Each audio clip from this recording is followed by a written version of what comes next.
यो सुन्नुहोस्, यो केवल एउटा शपथ ग्रहण होइन, यो इतिहासको नयाँ अध्यायको सुरुवात हो।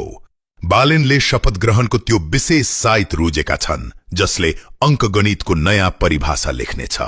ठीक 12:34 जाँदा जब घडीका सुईहरूले 1, 2, 3 र 4 को एउटा अभूतपूर्व क्रम मिलाउनेछन्, त्यही पल बालेनले प्रधानमन्त्रीको शपथ लिनेछन्।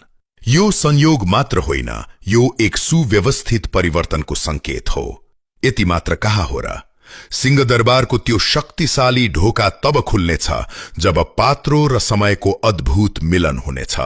12 महिना 13 गते अनि ठीक 14:15 जाँदा हेर्नुहोस् त्यो क्रम 12, 13, 14 र 15। यो समयको खेल होइन, यो नयाँ युगमा प्रवेश गर्ने एउटा सुस्पष्ट मार्गचित्र हो।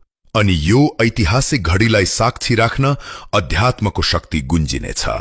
108 जना ब्राह्मण र 108 जना लामा गुरुहरूले एकैसाथ एकै स्वरमा शान्ति वचन वाचन गर्नेछन्। यस्तै 7 जना ब्राह्मणहरूले शंख ध्वनि गर्नेछन्। एकातिर मन्त्रको शक्ति, अर्कोतिर गुम्बाको शान्ति। यो शक्ति र भक्तिको यस्तो संगम हुनेछ जसले सिंहदरबारको जग मात्र होइन, सिंगो देशको भविष्य थर्काउनेछ। तयार रहनुहोस्, किनकि अब इतिहास दोहोरिने होइन, इतिहास रचिनेछ।